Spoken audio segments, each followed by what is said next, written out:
Hello.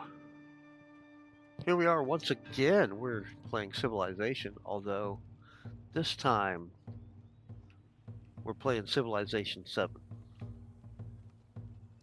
Now, if you've followed me at all, you may or may not know I played Civ 3, started with Civ 2 many, many years ago, more years than I want to admit.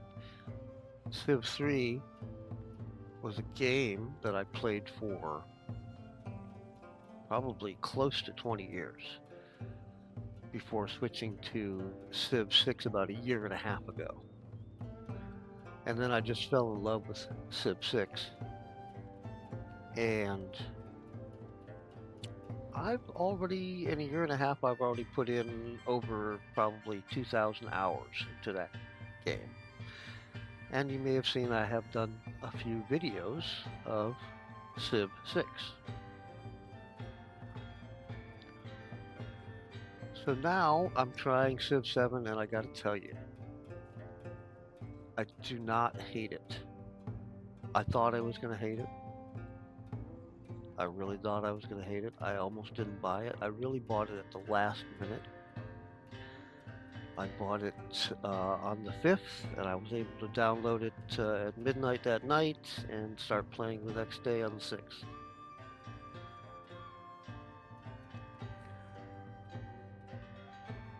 So here we are.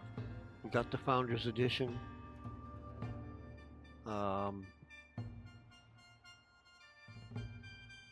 we've played this so far about 50 hours. And we started one game, played through the first two ages, totally messed everything up, and then ended up quitting that game to start over.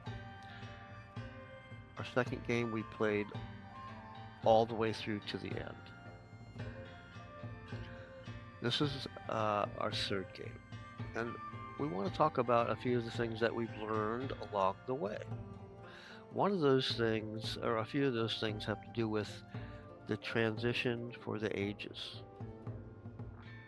Now, there's been a lot of complaints about losing all your military and losing your cities and things like that when you change ages, and that, yes, that does happen. It just depends on how you do during that age. So basically, you want to keep an eye on this age progress icon here.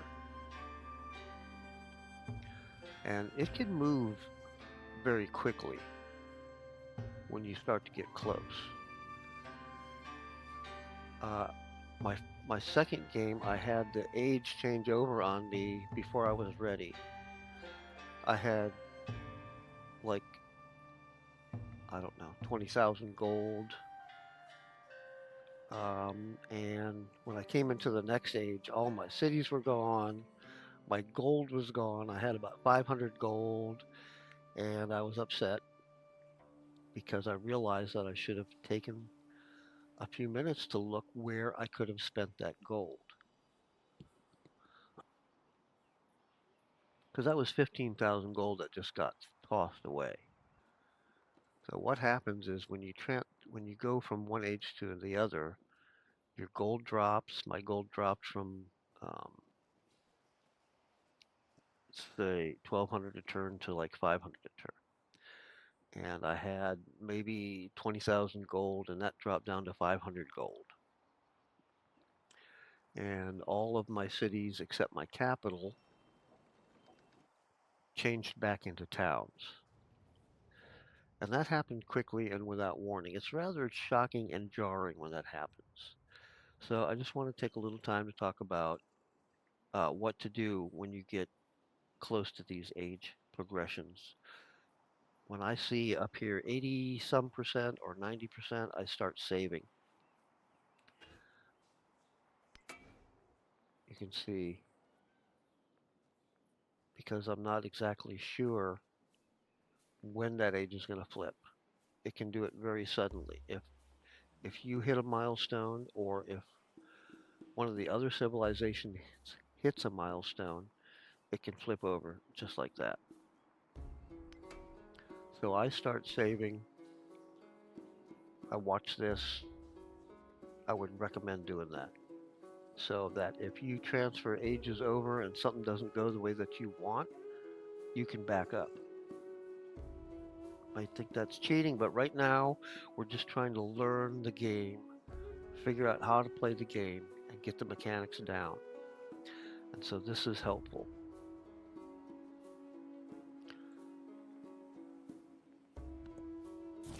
When you see this pop up, the age of antiquity is ending, right? Don't hit this until you're ready.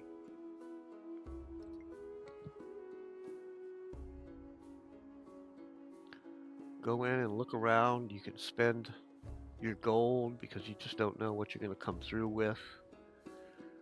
Um, instead of wasting that gold, spend any influence that you have before going to the next age. The next age is a kind of a reset. And what it does is it keeps things like your unique buildings and unique units. It keeps all that stuff relevant when you go from age to age.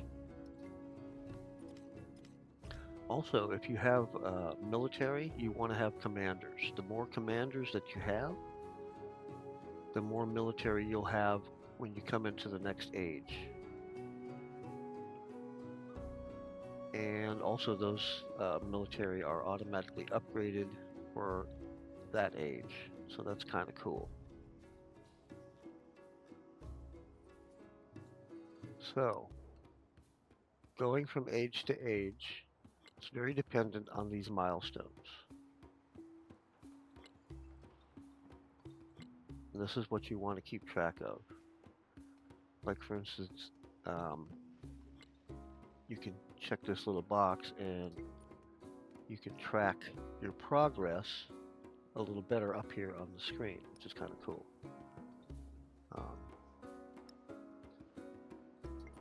There it is. Construct 2 wonders. I've got one of them done. It shows me that right there. So I can keep track a little bit easier up here.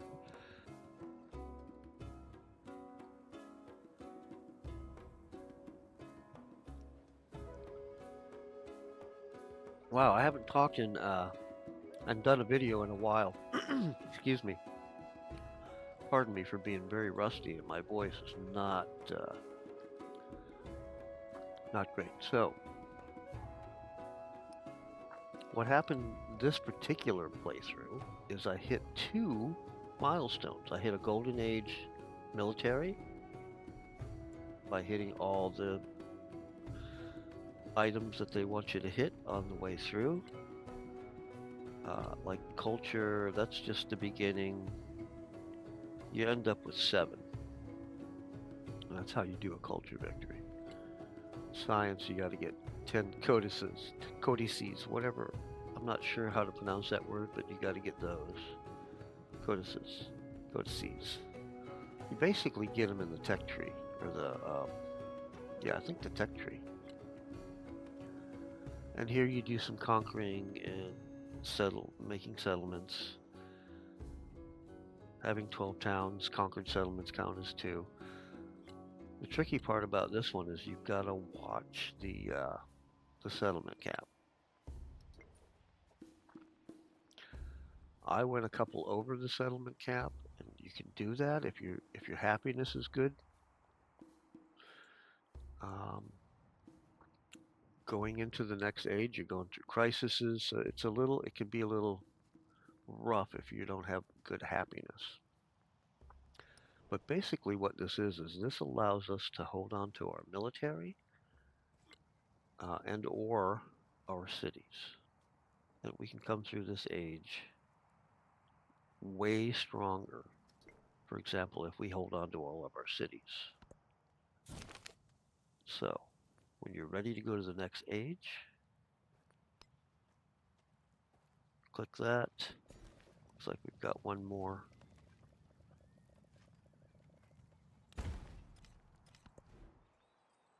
A couple more moves here. and then we'll be into the next age. Precious metals, and for the Han, a path to boundless fortune.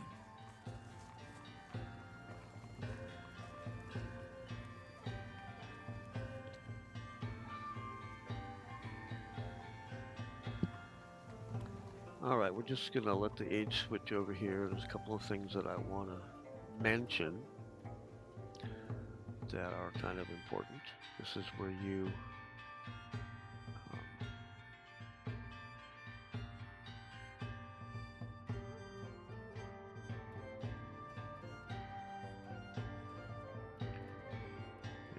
this is what you're looking for. This is what a golden age does for you. All of your cities from the previous age remain cities. That's a good one.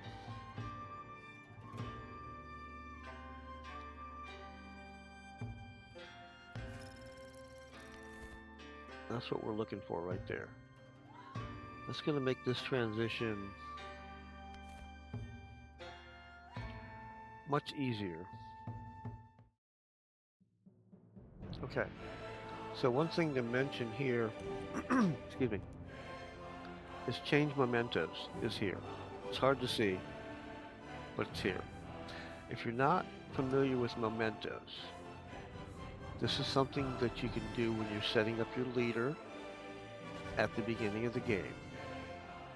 And as you play, you unlock these mementos that help you out. So, when I started this game in the Antiquity Age, I wanted 3 sight instead of 1 for scout search and lookout abilities. So that made my scouts freaking unbelievable, and I hardly had to build any scouts. I built 1 scout, sent it out with a warrior because they seem to always die pretty quickly. And that seemed to work pretty good. An escorted scout, and you can see, you can really open things up very quickly. And then I added a military tribute point to also help me get off to a good military start in that early age. So you can stick with those if you want, or you can check out, for instance, I'm not really going to be using scouts much at all. So I could use scouts, but mostly I'm going to be using my ships in this age. I haven't, in the other playthroughs that I've done, I haven't used the scout at all in this age. So it would make sense for me to switch this one out. Maybe this one also. I've already got some extra military points coming from the military golden age that I got, so I could probably switch this out. I want to do some expanding in this age. This is what it's all about, the expansion age. So we're going to do this one here instead of the scout, which I won't be using. And then up here, I think I'll put let me see. Yeah, this looks really strong here. Bifocals, 50 influence.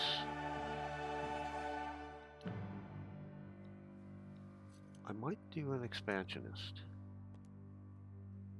since we're expanding. Oh, I did do expansionist. You have to click on it and then click this.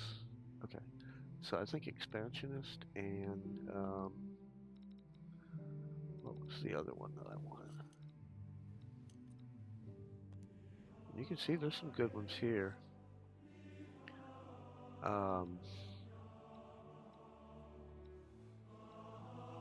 Let's see. You can add these extra points.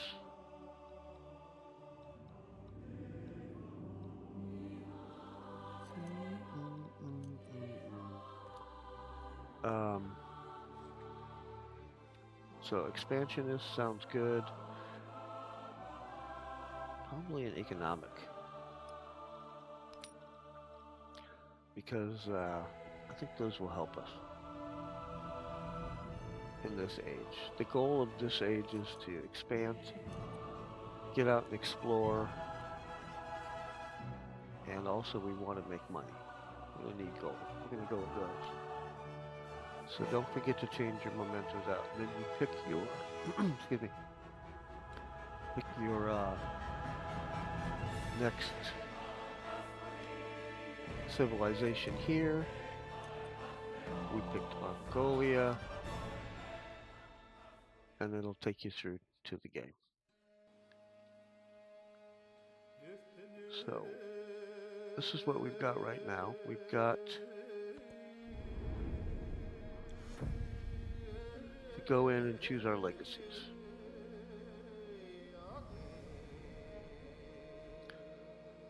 Okay. Bear with me, I am still learning all this stuff. We learn as we go. Okay. So I know that a golden age for military would be to gain infantry in every settlement that you conquered last age. So that would give me 5 units. If I choose that,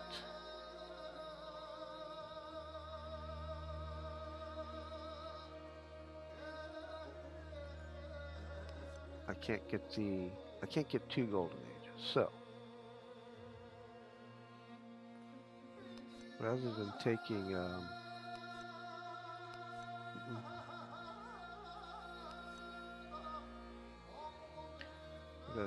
take it off by clicking it right here. I'm going to take this one off. I do want the settlement limit. That's really a big deal. And then down here we want all of our cities from the previous age to remain cities. Okay. That's going to be nice. I'm going to take 2 plus 2 settlement limit. And that's going to help us out because we're already over the settlement limit. And then we can grab some attribute points. Expansionist, military, okay. Another thing you can do is move your capital. And that allows you to pick a couple of your better towns, make them your capital, and then give them basically a Mongolian name. So rename it to something that goes along with the civ that you're playing. We switched over from Xerxes and the Hans, we switched to Mongolia. So we can make it a Mongolian capital, and it costs us nothing to do that. That's something that you can do on each age change. Now, normally I don't do that, but there may be instances when you want to.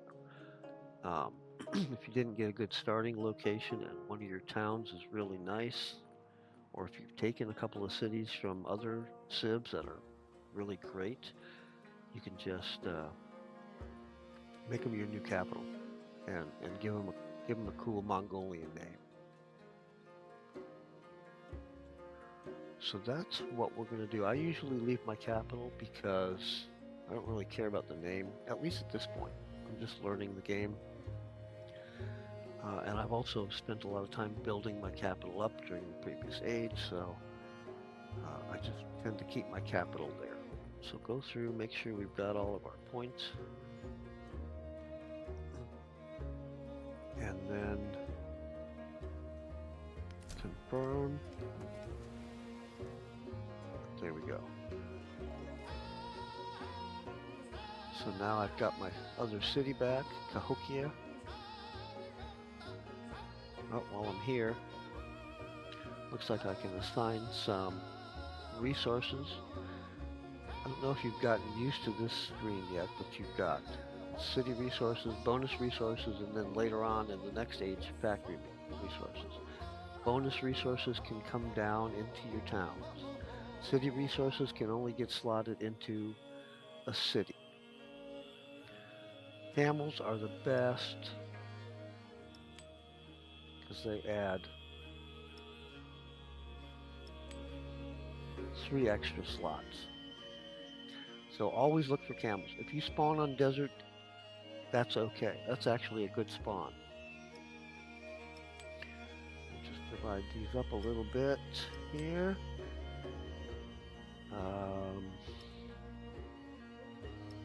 Try to spread these out evenly. You just click on it and go here. Click on it. Now you can be pickier about what you put, like if a city needs happiness, or if it needs culture, or if it needs gold, or if it needs food. You can, excuse me, you can be much more specific to which items that you put in here. Now you can take bonus resources out so that you can put them somewhere else, right? Let's see. Which one do we need down here? Put this one up here. This one down here. Okay. So we've slotted all the city resources we can. But now we've got bonuses. Let's see. Happiness. Happiness is generally pretty good. Tend to do a lot of happiness.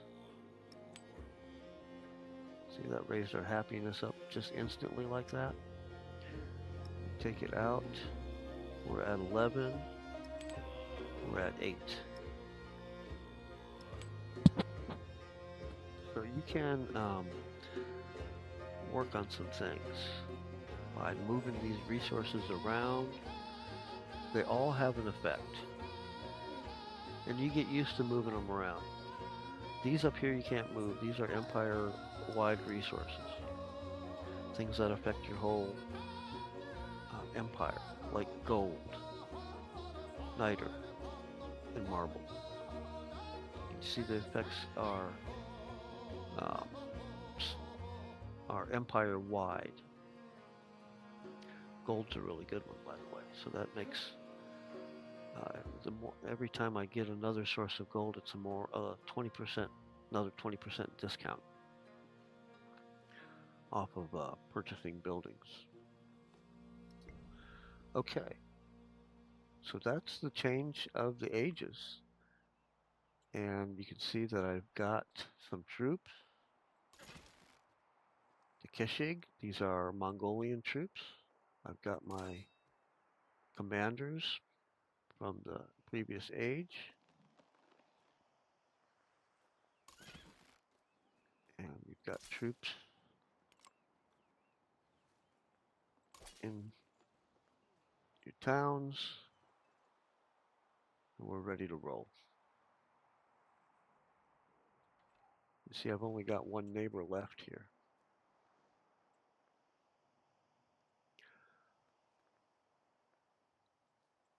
Took out a couple of neighbors. Up here we have our leader attributes. And you can see that little number pops up when you've got some to spend. So we'll go ahead, and these are the attribute points that we gave ourselves switching ages. So we can go here, expansionist. Okay. Military. You can see we've already got these from the previous age. This is a really good one. When you capture a new settlement, typically they're pretty unhappy. That helps tremendously. And look at here. We can grab another settlement limit. Settlement limit's a big deal. Excuse me. We came into the age 2 over. And now you can see we've got some room. We can go discover the new world and build some settlements, because that's what this age is all about. Okay, and now we're ready to go into the new age. We've got our cities and our towns ready to go.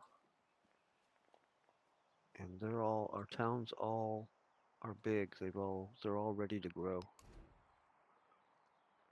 So anyway, that's my little nugget of knowledge going from ages and things to look out for and how to keep your cities and add military if that's what you need to do. So thanks for hanging out, and we'll be back with more videos as we learn and play Civ 7. And still learning. It's kind of fun. Thanks. Talk to you next time.